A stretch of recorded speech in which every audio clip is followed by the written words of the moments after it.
नमस्कार दोस्तों, स्वागत है आपका SSC learning point by Singh sir. आज हम करेंगे 3 अगस्त की शिफ्ट 4 का पेपर। ठीक है, ये हमारा 8th नंबर का सेट होगा। तो फिर अच्छे से आप लोग साथ साथ कर रहे होंगे। पीडीएफ आपको मिल ही जाती होगी टेलीग्राम चैनल पर, तो उसको भी ज्वाइन करके रखें। ठीक है, क्योंकि रिवीजन करने में आसानी रहेगी। अब ये देखो, पहला सवाल है, काफी आसान है। इसमें देखो कुछ चीजें आपको पता होनी चाहिए। x minus one upon x बराबर अगर a दिया हो और आपको x plus one upon x पर पहुंचना हो तो क्या करते हैं, a स्क्वायर प्लस का 4 करते हैं और इनटू में आपका x इनटू में 1/x आ जाता है। ये कौन सा होता है, ये इन दोनों का प्रोडक्ट। यहाँ पर कट जाता है तो हमारा नॉर्मली फॉर्मूला इतना रह जाता है। अब एक चीज बताओ, माइनस वाला ये दिया था और हमको पहुंचना था एक्स क्यूब माइनस का 1/x क्यूब पे, तब क्या करते, a की पावर 3 प्लस का 3 इंटू में a। यहाँ पर भी मल्टीप्लाई हो जाता है, लेकिन यहाँ पर भी ये कट जाता है तो इतना फार्मूला रह जाता है। ये चीजें आपको पता होंगी। अब यहाँ पर देखो, x minus x cube minus का वाई क्यूब बराबर में 270 दिया था। यहाँ पर देखते तो x माइनस का y बराबर में 6 दिया था। आपको निकालना था x प्लस वाई का बराबर क्या होगा। तो देखो, माइनस वाले पे प्लस वाले पे जाएंगे तो क्या करेंगे, अंडर रूट 6 का स्क्वायर और प्लस वाले पे 4 इंटू में x इंटू में y हो जाएगा, क्योंकि यहाँ पर तो कटने से रहा नहीं। अब दूसरी कंडीशन में अगर मान लो माइनस वाले से माइनस क्यूब वाले पे जाना हो तो क्या करेंगे, 6 की पावर 3 प्लस का 6 इंटू में 3 इंटू में x इंटू में y, क्योंकि यहाँ पर एक्स वाई कटेगा नहीं। बराबर में कितना हो गया, 270 हो गया। तो यहाँ पर करेंगे, या तो 6 से काट लो या तो डायरेक्ट कर लो। 6 तियां 18 होता है, चलो ऐसे ही लिख लो अभी, या तो काट लो। यहाँ पर स्क्वायर बचेगा, यहाँ पर करेंगे 6 चौक 24, 6 पंजे 30 हो गया। अब 3 से काटेंगे तो चलो ऐसे ही करते हैं, फिर ज्यादा हो जाएगा, फायदा क्या है। यहाँ पर 12 हो गया, तो एक्स वाई बराबर क्या हो गया, 3 हो गया। बाकी अगर नहीं समझ में आए कैलकुलेशन कर लेना, इतना थोड़ी ना कुछ कर दिया मैंने।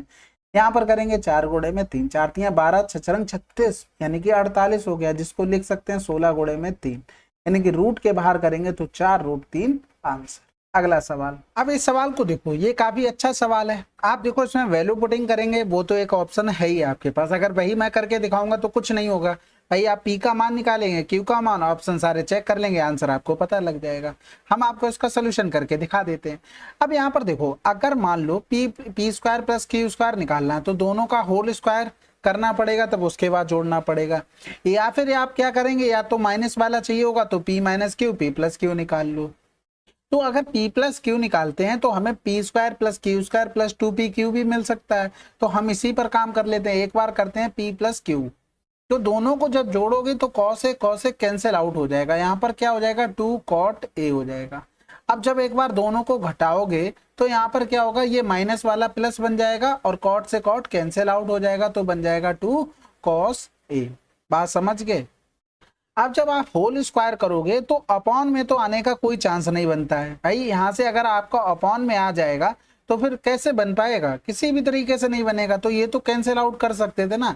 नहीं, देखो ये चीज करने के सवाल तरीके अलग अलग हो सकते हैं, लेकिन जो अच्छा लगे उसको उस तरीके से आप अप्रोच करो। ठीक है, कोई फायदा नहीं होने वाला। अब यहाँ पर देखो, अगर हम लिखते पी स्क्वायर माइनस का क्यू स्क्वायर तो बराबर में क्या हो जाता है, 2 cot a इंटू में 2 cos a हो गया। ठीक है, अब एक बार हमें P इंटू क्यू की जरूरत ही पड़नी है तो हम दोनों को कर लेंगे, यानी कि cot a प्लस का cos a ब्रैकेट क्लोज, ये हो जाएगा cot a माइनस का cos a। ठीक है, अब यहां से हम लिख सकते हैं cot स्क्वायर a माइनस का cos स्क्वायर a। अब इसको अगर चेंज करोगे तो cos square a upon sine square a, तो cos स्क्वायर a यहां से कॉमन ले लिया तो ये क्या बन गया, 1 माइनस का साइन स्क्वायर a अपॉन में हो गया साइन स्क्वायर। तो हम इसको लिख सकते हैं cot स्क्वायर a और इसको क्या लिख सकते हैं, cos स्क्वायर a, यानी कि इनटू में cos स्क्वायर a लिख लिया और बराबर में क्या हो गया, pq हो गया। दोनों तरफ अगर रूट ले लेंगे तो रूट ले लिया, यानी कि हम लिख सकते हैं अंडर रूट pq बराबर में cot a और cos a। ठीक है, अब इतना लिखने के बाद आपको एक चीज समझ में आ जाएगी, जो हमने यहाँ पर निकाला है तो इसकी जगह हम लिख सकते थे cot a और 2 cos a, यानी कि 2 गुणे में 2 अंडर रूट पी क्यू। ये चीज पुट कर सकते हैं भाई, ये चीज यहाँ से हमने पुट कर दी। लेकिन यहाँ से देखो, ये तो हमें अंदर करना पड़ेगा, तो यानी कि 2 दूनी 4, 4 का स्क्वायर अंदर कर देंगे तो 16 रूट पी क्यू हो जाएगा। आंसर लगा दो बस। ठीक है, बाकी आपको वैल्यू पुटिंग से करना हो, जैसे ए बराबर 30 डिग्री मानकर पी और क्यू का मान निकालेंगे तो वहां से भी आंसर आ जाएगा। अगला एक नाव 50 मिनट में धारा के प्रतिकूल 10 किलोमीटर जाती है और धारा की चाल 3 किलोमीटर प्रति घंटा है। स्थिर जल में नाव की चाल बताइए। अब देखो 50 मिनट में धारा के प्रतिकूल, अनुकूल नहीं बोल रहा है, प्रतिकूल बोल रहा है, यानी कि विपरीत दिशा में जा रही है, तो यहाँ पर क्या होगी, चालें घट जाएंगी, यानी कि ए माइनस का 3 और 50 मिनट लग रहे हैं। देखो मैं लिख के दिखा रहा हूँ, जरूरी नहीं आपको ऐसे ही करना है, आप अपने तरीके से जितना सोच सकते हैं ना दिमाग में उतना सोच लो, क्या ही दिक्कत है।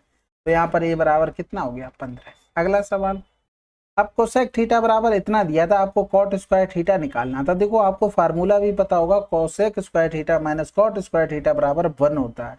तो यहाँ पर हम कॉट स्क्वायर थीटा क्या लिख सकते थे, इसे लिख सकते थे कोसेक स्क्वायर थीटा माइनस का 1 हो सकता है। अब यहाँ पर देखो 22 एकम 22 और 22 और 7 कितना हो गया, 29, यानी कि 29 का स्क्वायर बटे में 22 का स्क्वायर माइनस में, यानी कि 29 का स्क्वायर माइनस 22 का स्क्वायर अपॉन में 22 का स्क्वायर हो गया।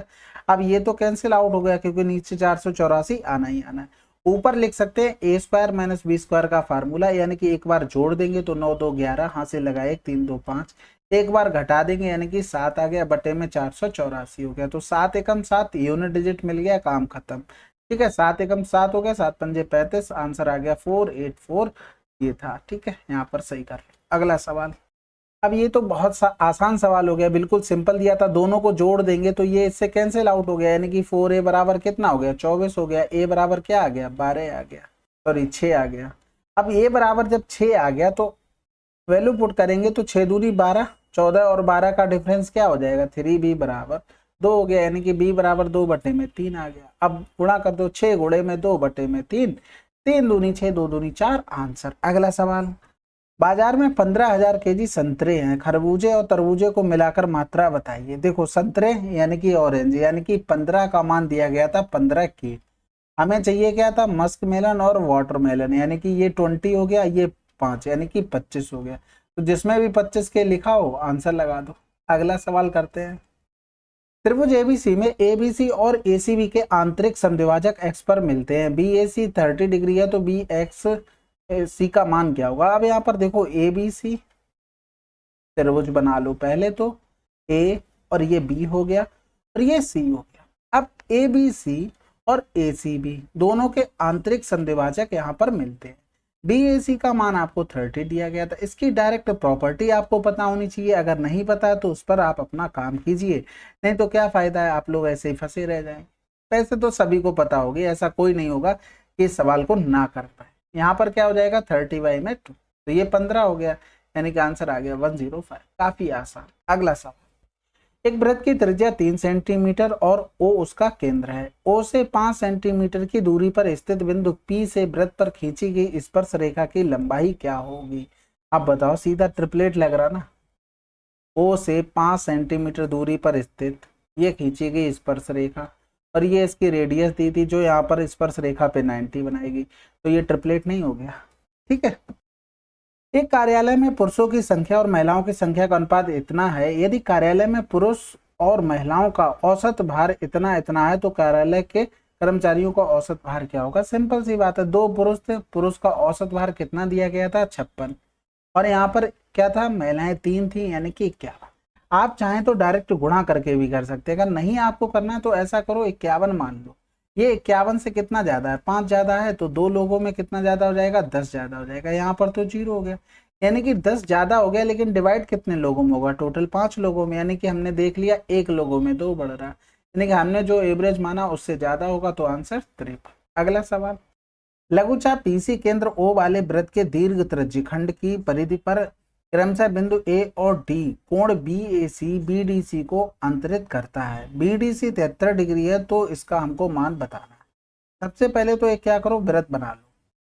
ठीक है, लघु का मतलब समझ गए होगे, छोटा होता है, और दीर्घ का मतलब बड़ा होता है। तो यहाँ पर ये लघुचाप बीसी हो गया। अब ये क्या कर रहा था, परिधि पर क्रमशः ए और डी पर कोण बीएसी बनाता है, तो यहाँ पर ये देखो बीसी चाप हो गया, और ये इधर जो बचा है ना ऊपर वाला एरिया, ये दीर्घ हो गया, नीचे वाला छोटा होता है, तो ये बी ए सी, और फिर कह रहा था बी डी सी को अंतरित करता है। अब इसको डी भी लेना पड़ेगा, डी कहाँ कहीं पर भी ले लो, दोनों बराबर ही होंगे, क्योंकि आपको पता होना चाहिए था एक ही जीवा से बने वृत्त की परिधि पर कोण हमेशा क्या होते हैं, बराबर होते हैं। तो इसको तो डी मान लो। तो बी डी सी आपको दिया गया था 73 डिग्री। ए बी सी का मान क्या होगा, सबसे पहले तो ए सी बी का भी मान निकालना पड़ेगा, यानी कि पहले तो यही निकाल लेते, ये क्या होगा 73 होगा। अब आपसे पूछा गया ए बी सी यानी कि ये वाला एंगल और ए सी बी यानी कि ये वाला ट्रायंगल। आपको पता है कि 73 प्लस का थीटा प्लस का अल्फा बराबर क्या होगा 180 होगा, यानी कि थीटा प्लस का अल्फा बराबर क्या आ जाएगा 180। अगला सवाल, 12 सेंटीमीटर भुजा वाले एक घन के कुल पृष्ठीय क्षेत्रफल और पार्श्व पृष्ठीय क्षेत्रफल के बीच अंतर कितना होगा। तो सिंपल सा 2 गुणे में एल इंटू में बी, यानी कि 12 बार हम 144 गुणा कर देंगे, इतना आपको अंतर आ जाएगा। अब यहाँ पर एक चीज आप समझो, जिस कमरे में बैठो ना उसको थोड़ा लॉजिकली सोचने की कोशिश करो। पार्श्व पृष्ठीय क्षेत्रफल क्या होगा, चारों दीवारों का क्षेत्रफल, और कुल क्या हो जाएगा जिसमें आपका छत भी जुड़ेगी और फर्श भी जुड़ जाएगी। तो अंतर कौन सा आ रहा है भाई, देखो कुल निकालते तो उसमें सभी कुछ आ गया, लेकिन पार्श्व वाले में केवल छत और फर्श आपकी नहीं इंक्लूड थी, मैंने उसी को निकाल लिया डायरेक्ट। तो पूरा निकालने की जरूरत ही नहीं है, आपको इतना ही करना था। अगला सवाल, एक बैग का अंकित मूल्य 1500 है और उस पर 20% की छूट दी जाती है। यदि ग्राहक इतने के निवल मूल्य पर बैग खरीदना चाहता है तो ग्राहक को कितनी अतिरिक्त छूट देनी चाहिए। सबसे पहले तो जितनी दी जा रही ना उसी पर हम काम कर लेते हैं। 20% का मतलब 1/5, यानी कि 5 की चीज 4 में बेची गई, और यहाँ पर 1104 में चाहता है, तो हम निकाल लेंगे यहाँ से कितना उसे देना पड़ेगा और छूट। इधर करेंगे 4 दूनी 8 हो गया, 3 बचा, 4 सत्ते 28, 4 छंग 24 हो गया, 7 2 9, 3 से कट जाएगा, 3 एकम 3 हो गया। इधर करेंगे 3 नेम 27 हो गया, 3 दूनी 6। अब डायरेक्ट आपको दिख रहा होगा 8% की छूट उसे और देनी होगी। अगला सवाल, एक विक्रेता एक निवेश पर 10% अर्जित करता है, लेकिन एक दूसरे निवेश पर उसे 10% की हानि होती है। यदि दोनों निवेश 1:3 के अनुपात में है तो संयुक्त हानि का या लाभ क्या होगा।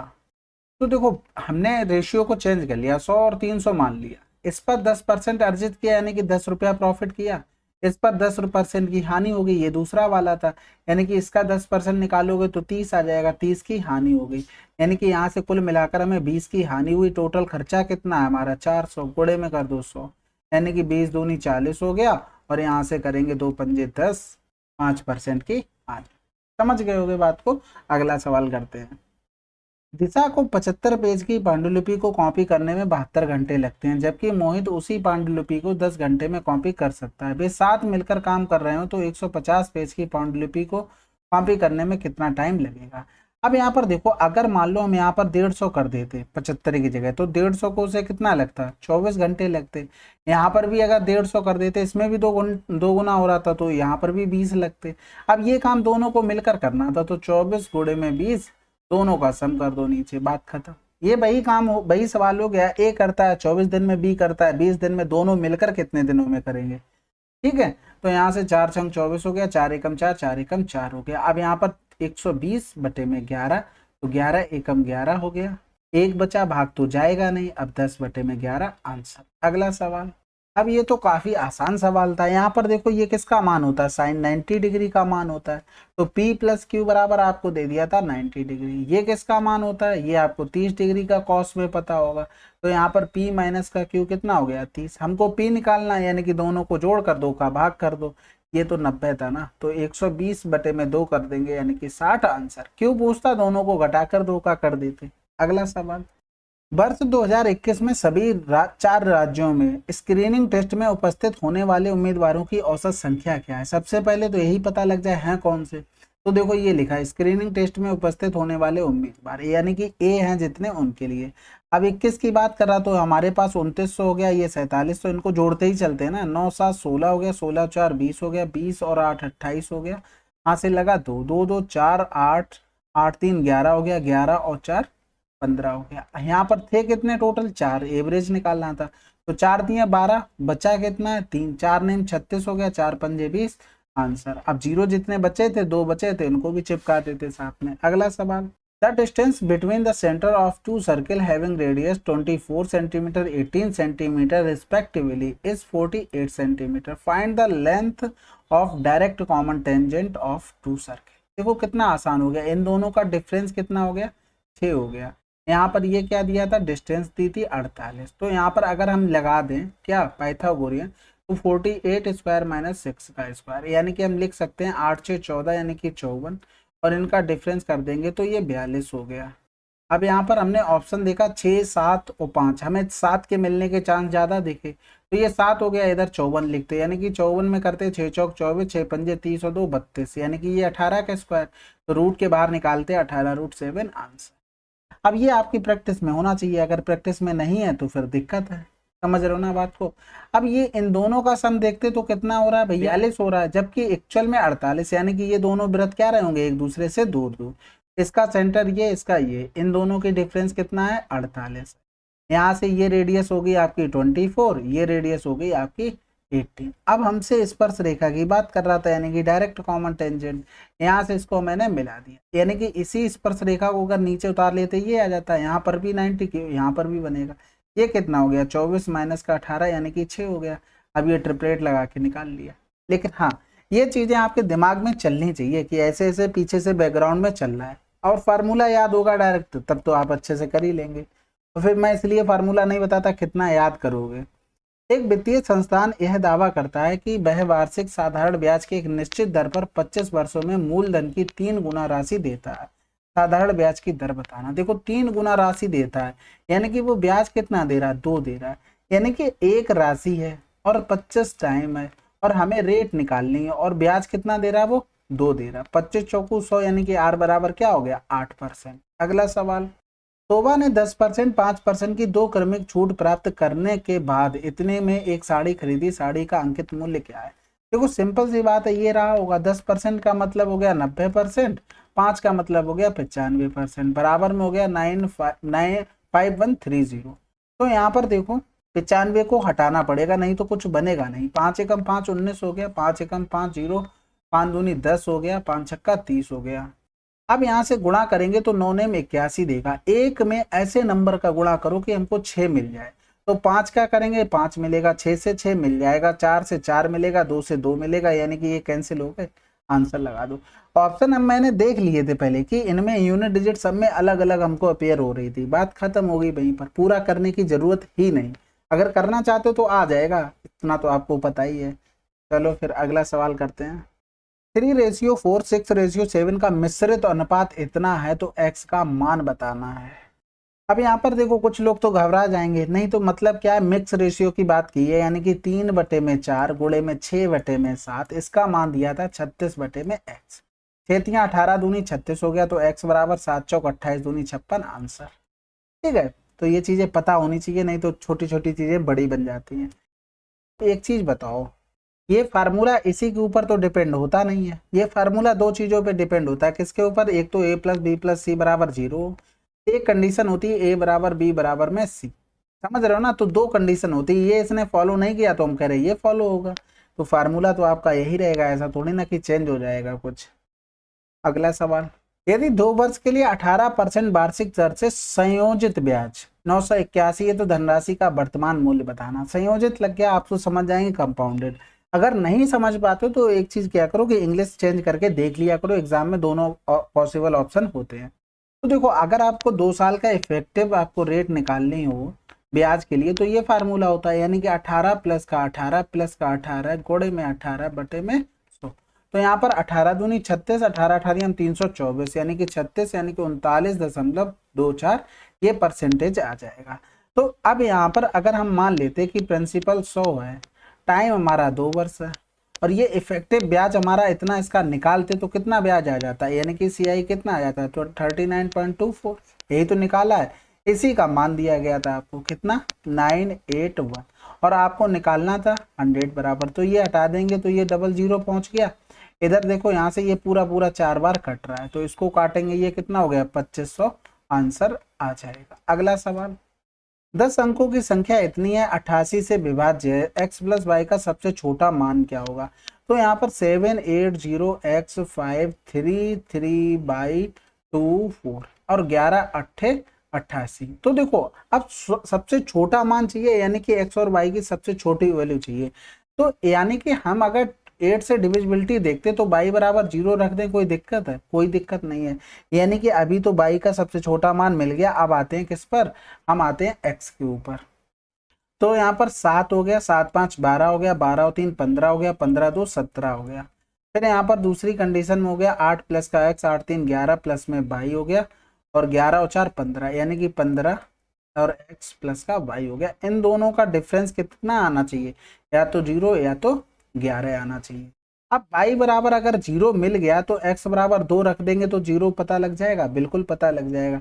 तो यहाँ पर x प्लस वाई का मान रख दो, x बराबर 2, y बराबर में 0, आंसर। अगला सवाल, एक व्यक्ति जो अपनी मासिक आय का 68% खर्च करता है, प्रतिमाह इतने बचा सकता है, उसका कुल खर्च ज्ञात कीजिए। देखो, जिसकी मासिक आय 100 है, इतना वो खर्च कर रहा है, इसका मतलब वो सेविंग कितनी कर रहा है, 32। इसी 32 का मान आपको दिया गया था 14,720। आपसे पूछा गया था कुल खर्च यानी कि 68 का मान, तो 14,720 बटे में 32 हो गया, गोड़े में 68 हो गया। अब यहाँ पर देखा मैंने जैसे ही कि कैलकुलेशन अब मुझे लग रहा है कि ज्यादा हो जाएगी। तब एक चीज तो देखो, सबसे पहले तो 0 आ रहा है, तो 0 ऑप्शन में 2 दिए, इसमें 3 दिए, ये कैंसिल आउट हो गया। अब यहाँ पर करोगे 8 दूनी 16 और नीचे है 2, 2 में ऐसे नंबर का गुणा करो कि हमको 6 मिल जाए। तो देखो 8 का करेंगे तो 8 दूनी 16, 6 दे रहा है, बिल्कुल हो सकता है। 6 का करेंगे 6 दूनी 12, ये नहीं देगा। इसको करेंगे 4 दूनी 8, नहीं देगा। इसको करेंगे 1 दूनी 2 दे रहा है, ये भी नहीं होगा।